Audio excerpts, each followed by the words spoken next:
भक्ति, भक्ति का तात्पर्य है आनुकूल्यन कृष्णानुशीलन, माने कृष्ण का विरोध जिसमें हो नहीं, कृष्ण के हित की कामना हो, ऐसी दो प्रकार की चेष्टा है। चेष्टा रूप और भाव रूप दो प्रकार की जो क्रियाएं हैं उनका नाम भक्ति है। जो चेष्टा है वे तीन प्रकार की होंगी, कायिक चेष्टा, मानसिक चेष्टा, और तीसरी एक प्रकार की चेष्टा है वो है मन बुद्धि चित्त अहंकार, इन अंतःकरण की चेष्टा। तीनों ही के द्वारा की गई जो चेष्टाएं हैं उन चेष्टा का नाम भक्ति है। अनुशीलन का नाम भक्ति है। अनुशीलन का तात्पर्य है कि धात्वर्थ मात्र हम ग्रहण कर रहे हैं। जी कुसुमजित का धातु के अर्थ को हम ग्रहण कर रहे हैं। धातु माने क्रिया, रूट वर्क, रूट वर्क, उसके अर्थ को हम ग्रहण कर रहे हैं। तो भज धातु का अर्थ है कहीं एक जगह से हट करके दूसरी जगह लगना, इसको ही हम कहेंगे भजन या चेष्टा। चेष्टा उसे कहेंगे या भजन उसे कहेंगे जहां एक जगह से हम हटे और दूसरी जगह हम लगे।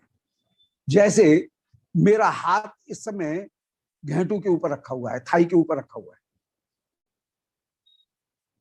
अब यहां से हाथ हटा और उसने चश्मे को पकड़ा, तो एक जगह से कहीं हाथ अलग हुआ और दूसरी जगह जुड़ा। तो ये जो गति है, इस गति का नाम ही है चेष्टा। मन कुछ न कुछ तो करेगा ही, इससे मन, इसी तरह से शरीर की इंद्रियां भी कुछ न कुछ कर रही होंगी, परंतु जहां वे हैं वहां से हटकर के श्री कृष्ण चरण की ओर वे जुड़ जाएं, तो कोई न कोई गति होगी, कोई न कोई एक्शन होगा।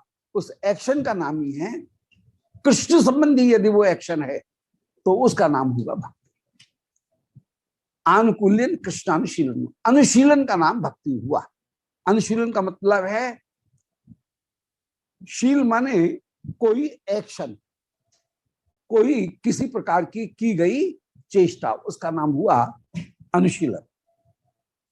शील माने कोई आचरण, कोई गतिविधि। और गति किसको कहेंगे? एक स्थान से विच्छेद होना और दूसरे स्थान पर आकर के कहीं जोड़ना, इसका नाम हुआ गति। तो हमारी जो कर्मेंद्रियां हैं वे भी एक स्थान से हटे दूसरे स्थान पर जुड़े। वाक प्राण पात पायु उपस्थ, ये पांच जो कर्मेंद्रियां हैं वे कर्मेंद्रियां एक स्थान से हटे और कृष्ण के लिए उनका उपयोग हो। ये हो गया कायिक चेष्टा। इसी तरह से ज्ञानेंद्रियां पांच हैं। नेत्र, नाक, कान, रसना और त्वचा, ये पांच ज्ञानेंद्रियां हैं। ये पांच ज्ञानेंद्रियां भी एक जगह से हटे दूसरी जगह जुड़े, तो उसको हम कहेंगे अनुशीलन। तो आंख एक जगह से हटी, श्री कृष्ण चरणों में जुड़ी। कान एक जगह से हटे, ये कृष्ण चरणों में कृष्ण कथा, कृष्ण नाम के साथ में जुड़े। जिह्वा एक जगह से हटी या शून्यता से हटी और वह भगवत प्रसाद उनके साथ में जुड़ी। त्वचा एक जगह के स्पर्श से हटी, श्री कृष्ण चरण उनके स्पर्श के साथ में कहीं न कहीं जुड़ी। अब ये जो पांचों प्रकार की चेष्टाएं हैं, दसों प्रकार की चेष्टाएं, वाक प्राण पात पायु उपस्थ, इनकी भी चेष्टाएं, और नेत्र, श्रोत्र, घ्राण, रसना और त्वक, इनकी भी जो चेष्टाएं हैं ये भी दो प्रकार से हो सकती हैं। एक हो सकती हैं कहीं हम शरीर के द्वारा उनको करें, कभी कभी ये सारी चेष्टाएं मानसिक भी हो सकती हैं। संस्कृत नाटकों में कई जगह ड्रामेटिक नोट्स में ये दिया गया कि मनसा संगम्य, मनसा आलिंग्य, मन से ही श्री कृष्ण श्री प्रियाजू का आलिंगन कर रहे हैं रंगमंच के ऊपर भी, परंतु अपने मुख के द्वारा जैसे दिखा रहे हैं कि जैसे मन से, तो चेष्टा के लिए कोई जरूरी नहीं है कि शरीर की भी चेष्टा हो, मन के द्वारा भी ये 10 प्रकार की चेष्टाएं की जा सकती है। मन भक्ति का क्षेत्र कितना बड़ा है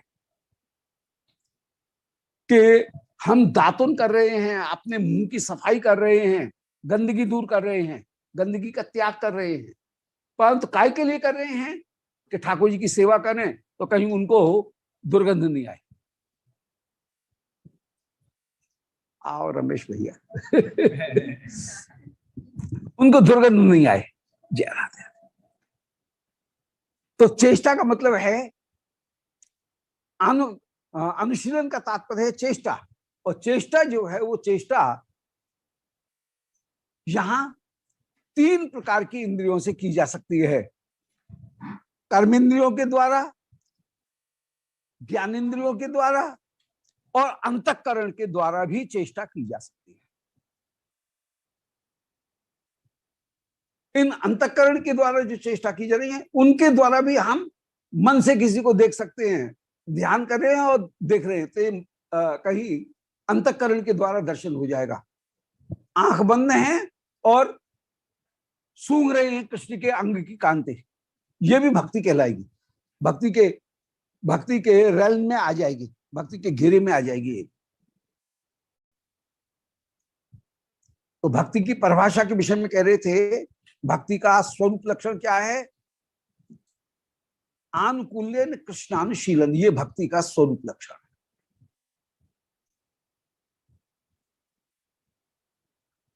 अर्थात हमारे कर्मेंद्रियों के द्वारा की गई चेष्टा, हमारे ज्ञानेंद्रियों के द्वारा की गई चेष्टा, वे चेष्टाएं इंद्रियों के द्वारा साक्षात रूप में भी की जा सकती हैं, वे चेष्टाएं मन के द्वारा भी 10 इंद्रियों की चेष्टाएं की जा सकती हैं। इन मन के द्वारा की गई चेष्टाओं में भी मन, बुद्धि, चित्त, अहंकार, इनके अलग अलग क्षेत्र के द्वारा भी इनकी चेष्टा की जा सकती है। बुद्धि से जबरदस्त हम कहीं निर्णय करते हुए कि ये स्पर्श तो ये था और ये स्पर्श ही है, निर्णयात्मक बुद्धि है, या पहला अनुभव किया गया कोई वस्तु है उसको रिकलेक्ट कर रहे हैं, उसको दोबारा पकड़ रहे हैं, रिकैप्चर कर रहे हैं, तो वो दोबारा किसी वस्तु को पकड़ना, वो भी एक प्रकार की भक्ति ही हो गया। तो मन संकल्प विकल्प करने वाली इंद्री, बुद्धि निर्णय करने वाली इंद्री, चित्त कहीं पहले जिस वस्तु को देखा था उसको दोबारा वो ग्रहण करे, उसका नाम चित्त। और अहंकार का तात्पर्य है मैं कर्ता और भोक्ता हूं, अर्थात इस गंध को, श्री कृष्ण के चरण की तुलसी की गंध को मैं ग्रहण कर रहा हूं, इसके द्वारा भी ग्रहण करने का जो कार्य है वह कहीं अहंकार के द्वारा भी किया जा रहा है। तो 3 प्रकार की हमारी इंद्रियां, कर्मेंद्रिय, ज्ञानेंद्रिय और अंतःकरण, इन तीनों प्रकार की इंद्रियों के द्वारा यदि कोई चेष्टा की जाती है तो उस चेष्टा का नाम अनुशीलन है। अनुशीलन का नाम ही है भजनम भक्ति, भजन करना या भक्ति करना, उसका हम भजन कर रहे हैं। भजनम भक्ति, भजन ही भक्ति है। अब ये जो अनुशीलन है ये हुआ चेष्टा रूप। अनुशीलन का एक स्वरूप और है, वो है भाव रूप। भाव किसको कहते हैं?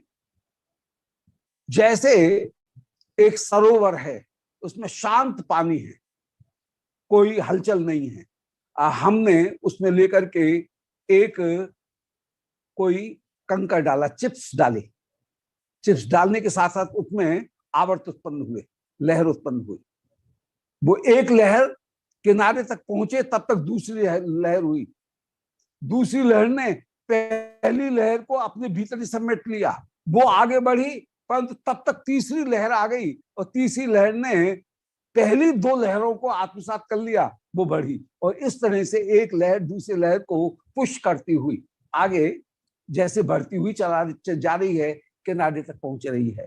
तो शांत चित्त का जो चंचलता, शांत चित्त का जो विकार, उसका नाम है भाव।